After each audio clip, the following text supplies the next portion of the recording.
ಇವತ್ತು ಎಲ್ಲರೂ ಅಲ್ಲಿ ಜನ ಹೇಳ್ತದ ಇಲ್ಲ ಕರ್ನಾಟಕದಲ್ಲಿ ಒಂದು ಥರ್ಡ್ ಫೋರ್ಸ್ ಬೇಕು ಅದನ್ನು ಮಾಡ್ತಕ್ಕಂಥದ್ದಕ್ಕೆ ನಾವು ಮುಂದೆ ಸಾಗ್ತಾ ಇದ್ದೀವಿ. ನಾಳೆ 14ನೇ ತಾರೀಕು ಗುಲ್ಬರ್ಗದಲ್ಲಿ ಸಭೆ ಆದಮೇಲೆ ಬೆಳಗಾಮಲ್ಲಿ ಒಂದು ಸಭೆ, ಮೈಸೂರಲ್ಲಿ ಒಂದು ಸಭೆ, ಅದಾದ್ಮೇಲೆ ಬೆಂಗಳೂರಲ್ಲಿ ಸಭೆ ಮಾಡಿ ಪಾರ್ಟಿ ಹೆಸರು ಮತ್ತು ಚಿಹ್ನೆ ನಮಗದೇ ಉಳಿದಿರ್ತಕ್ಕಂಥದ್ದು. ಈ ಮಧ್ಯದಲ್ಲಿ ನಮಗೆ ಅನೇಕ ರಾಷ್ಟ್ರೀಯ ಪಾರ್ಟಿಗಳು ಕಾಂಗ್ರೆಸ್ BJP ಬಿಟ್ಟು ಇಲ್ಲ ನಮ್ಮ ಜೊತೆಗೆ ಸೇರಿ ನಾವು ನಿಮಗೆ ಸಹಕಾರ ನೀಡ್ತೇವೆ ಅಂತೇಳಿ ಅನೇಕ ಜನ ಇವತ್ತಿನ ದಿವಸ ಆಹ್ವಾನವನ್ನು ಕೊಟ್ಟಿದ್ದಾರೆ. ಕರ್ನಾಟಕದ ದೃಷ್ಟಿಯಿಂದ, ಈ ನಾಡಿನ ಜನತೆಯ ದೃಷ್ಟಿಯಿಂದ ಏನು ಉತ್ತಮ ಅಂತೇಳಿ ನಾವು ಮುಂದೆ ತೀರ್ಮಾನ ತಗೋತೀವಿ. ಅದಕ್ಕೆ ತಮ್ಮೆಲ್ಲರ ಸಹಕಾರ ಸಹಾಯ ಬೇಕು. ಕಾಂಗ್ರೆಸ್ನಲ್ಲಿರ್ತಕ್ಕಂಥವ್ರು ಅನೇಕ ಜನ, BJPಯಲ್ಲಿ ಇರ್ತಕ್ಕಂಥವ್ರು ಅನೇಕ ಜನ, JDSನಲ್ಲಿರ್ತಕ್ಕಂಥವ್ರು ಅನೇಕ ಜನ ಈಗ ನನ್ನ ಸಂಪರ್ಕದಲ್ಲಿದ್ದಾರೆ. ನೀವು ಪಾರ್ಟಿ ಹೆಸರು ಹೇಳಿ ಚಿಹ್ನೆ ಡಿಕ್ಲೇರ್ ಮಾಡಿ ನಾವೆಲ್ಲ ಬರಕ್ಕೆ ತಯಾರಾಗಿದ್ದೀವಿ ಅನ್ನಕ್ಕಂಥ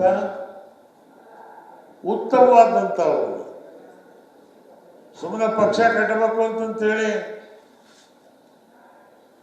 ನೀತಿ ನಿಯಮ ಇಲ್ದಿರ್ತಕ್ಕಂಥ ಸಜ್ಜನರು ಇಲ್ದಿರ್ತಕ್ಕಂಥವ್ರಲ್ಲ. ಅದಕ್ಕೆ ನಾನು ಹೇಳಿದೆ, ಇದು ಬಸವಣ್ಣನವರ ಪಾರ್ಟಿ.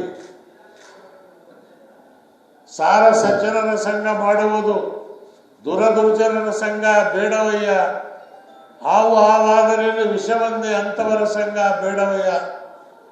ಈ ಸಿದ್ಧಾಂತದ ಮೇಲೆ ಸೇವೆ ಮಾಡಬೇಕು ಅಂತ ಹೇಳಿದ್ರು ಕೂಡ ಒಲವಿರಬೇಕು, ಸಂಕಲ್ಪ ಇರಬೇಕು. ಆದ್ರೆ ಇವತ್ತಿನ ಸರ್ಕಾರಕ್ಕೆ ಒಲವು ಇಲ್ಲ, ಸಂಪರ್ಕನೂ ಇಲ್ಲ. ಮತ್ತಲ್ಲೇ ಬಸವಣ್ಣ ಹೇಳ್ತಾನೆ, ಒಲವಿಲ್ಲದ ಪೂಜೆ ನೇಯವಿಲ್ಲದ ಮಾಟ. ಆ ಪೂಜೆಯು ಆ ಮಾಟವು ಚಿತ್ರದೊಳಗಿನ ರೂಹು ಕಾಣಿರಣ್ಣ, ಚಿತ್ರದೊಳಗಿನ ಕಬ್ಬು ಕಾಣಿರಣ್ಣ. ಅಪ್ಪಿದರೆ ಫಲವಿಲ್ಲ, ಮೆಲ್ಲಿದರೆ ರುಚಿ ಇಲ್ಲ, ಕೂಡಲು ಸಂಗದೇವ. ಬಸವಣ್ಣ ಹುಟ್ಟಿದಂಥ ಈ ನಾಡು, ಕನಕದಾಸರು ಹುಟ್ಟಿದಂಥ ಈ ನಾಡು, ವಾಲ್ಮೀಕಿ ಮಹರ್ಷಿಗಳ, ರಾಷ್ಟ್ರಕವಿ ಕುವೆಂಪುರವರ, ಬಾಬಾ ಸಾಹೇಬ್ ಅಂಬೇಡ್ಕರ್ ಅವರ ಸಿದ್ಧಾಂತ ಇವತ್ತು ಆ ಸಂಕಲ್ಪ ಇಟ್ಕೊಂಡು ನಾವು ಮುಂದುವರ್ತಿದ್ದೀವಿ. ಅದಕ್ಕೆ ನಿಮ್ಮೆಲ್ಲರ ಸಹಕಾರ ನಮಗೆ ಅವಶ್ಯಕವಾಗಿದೆ ಅಂತ ಹೇಳಿ ತಮ್ಮಲ್ಲಿ ಪ್ರಾರ್ಥನೆ ಮಾಡ್ತಾ, ಇನ್ನೆರಡನೇ ಕೇಂದ್ರ ಸರ್ಕಾರ ಮೊನ್ನೆ ಇಂಡಿಗೋ ಎಂಥ ದೊಡ್ಡ ವಿಪರ್ಯಾಸ ಇದು. ನಾನು ಏವಿಯೇಷನ್ ಮಿನಿಸ್ಟರ್ ಆಗಿದ್ದೆ.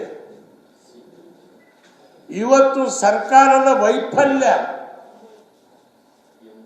ನಾವು ಹೇಳಿದ್ವಿ ಏರ್ ಇಂಡಿಯಾ, ಇಂಡಿಯನ್ ಏರ್ಲೈನ್ ಮಾರಬೇಡ್ರಿ, ಸಿಂಗಲ್ ಹ್ಯಾಂಡೆಡ್ ಆಗತ್ತೆ, ಡಾಮಿನೇಷನ್ ಆಗತ್ತೆ. ಇವತ್ತು 65% market share air India, Indian airlines ಮಾರಿದ್ರಿಂದ ಇವತ್ತು ಅವ್ರ ಕೈಗೆ ಇವತ್ತು ಅವ್ರು ಆಟ ಆಡಿಸ್ತಾ ಇದ್ದಾರೆ. ಏನ್ರಿ ಪ್ಲೇನ್ ಟಿಕೆಟು, ಒಂದೊಂದು ದಿವಸಕ್ಕೆ ಒಂದೊಂದು ರೇಟು. ಇವತ್ತು ನಾಯ್ಡು ಮಿನಿಸ್ಟರ್ ಹೇಳ್ತಾನೆ, ರೇಟ್ ಮೇಲೆ ನಾವು ಕ್ಯಾಪ್ ಹಾಕಕ್ಕಾಗಲ್ಲ. ಯಾಕಾಗಲ್ಲ? ನಾ ಮಿನಿಸ್ಟರ್ ಹಾಕಿದ್ದಾಗ ಕ್ಯಾಪ್ ಹಾಕಿದ್ದೆ. ಬ್ಯಾಂಗ್ಳೂರು ಡೆಲ್ಲಿ ಒಂದೇ ರೇಟ್, ಬಾಂಬೆ ಬೆಂಗಳೂರು ಒಂದೇ ರೇಟ್. ಯಾವ ಲೈನ್ ಇದೆ, ಎಷ್ಟು ಗಂಟೆ ಹಾರುತ್ತೆ ವಿಮಾನ, ಎಷ್ಟು ಖರ್ಚಾಗತ್ತೆ, ಅದ್ರ ಮೇಲೆ ಟಿಕೆಟ್ ರೇಟನ್ನು ನಾವು ಫಿಕ್ಸ್ ಮಾಡ್ತೇವೆ. ಇವತ್ತು ರೇಟ್ಗಳೇನು ಫಿಕ್ಸ್ ಮಾಡ್ತಾ ಇಲ್ಲ, ಬೇಕಾಬಿಟ್ಟಿ ಬಿಟ್ಬಿಟ್ಟಿದ್ದಾರೆ. ಇವತ್ತು ಇಂಡಿಗೋ ಒಂದು ಬಿಟ್ರೆ ಬಾಕಿ ಯಾವುದೇ ವಿಮಾನ ಸಂಸ್ಥೆಗಳು ನಡೆಯೋ ಸ್ಥಿತಿಯಲ್ಲಿಲ್ಲ.